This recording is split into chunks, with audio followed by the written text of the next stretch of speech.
Puis l'Éternel Dieu planta un jardin en Éden. Du côté de l'Orient, il y mit l'homme qu'il avait formé. L'Éternel Dieu fit pousser du sol des arbres de toute espèce, agréables à voir et bons à manger, et l'arbre de la vie au milieu du jardin, et l'arbre de la connaissance du bien et du mal. Un fleuve sortait d'Éden pour arroser le jardin, et de là il se divisait en 4 bras. Le nom du premier épichon, c'est celui qui entoure tout le pays de Havila, où se trouve l'or. L'or de ce pays est pur.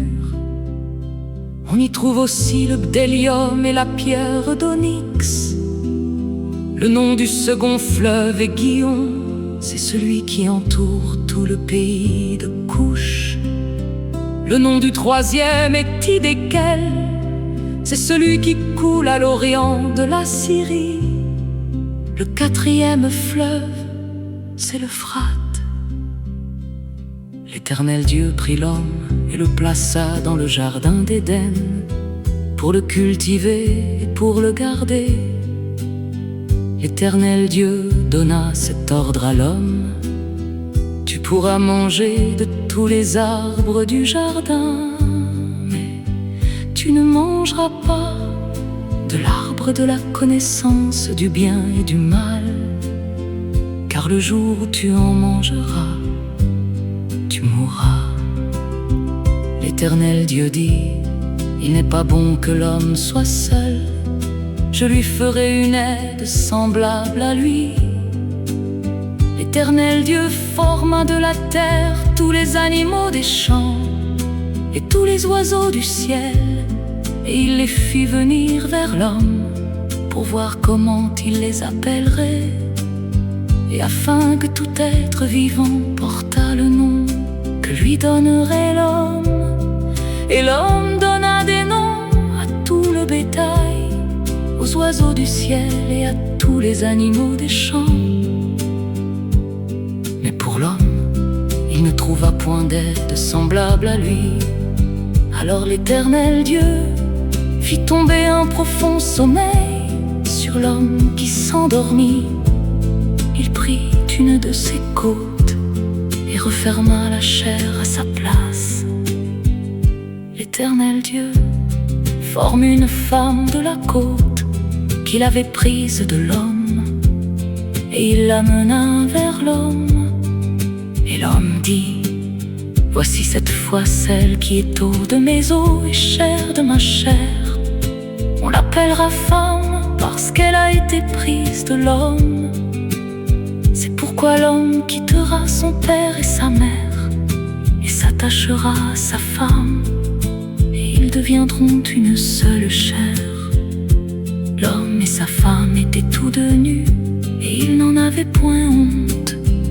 Retenons tous mes frères, mes sœurs, que Dieu façonne les hommes et les femmes pour toute tâche visant le même but, sa gloire. Gloire à Dieu au plus haut des cieux, la gloire de l'Éternel remplira toute la terre. Nous rendons gloire et honneur à l'Éternel. Gloire, gloire, gloire à Dieu 3 fois saint, de toute éternité, à lui la louange et la gloire. Retenons que symboliquement non formé à partir de la poussière de la terre, mis à partir de l'homme, représente l'union conjugale, dans laquelle l'homme et la femme ne font plus qu'un. Union mystérieuse des cœurs et des vies. Bien plus que l'amitié, c'est l'union totale. Le mariage est le cadeau de Dieu à Adam et Ève.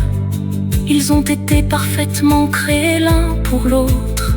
Mariage n'est pas commodité, mariage n'est pas invention de société.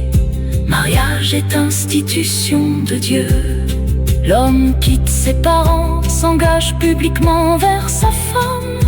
Unis, homme et femme sont unis par leur responsabilité de rechercher le bonheur de l'autre, de l'aimer exclusivement. Les deux ne font plus qu'un dans l'intimité de l'union sexuelle, réservée à ce niveau d'engagement. Adam et Ève, à l'époque de leur innocence, entre points de gêne, de leur nudité n'ont pas conscience. C'est après leur désobéissance que la honte et la gêne érigeront une barrière entre eux, érigeront une barrière entre eux et Dieu.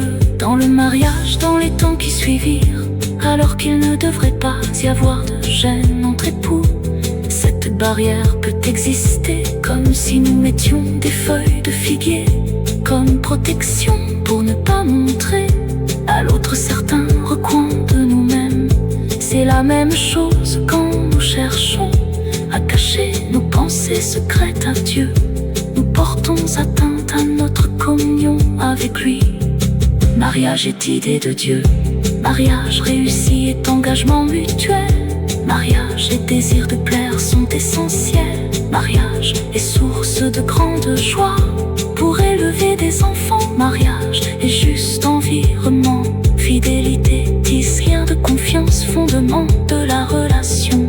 Seule la mort devrait dissoudre le mariage. Mariage est permanence d'union. Amour vécu doit être et pas seulement sentiment. Le mariage est le symbole vivant de l'union de Christ et de l'Église.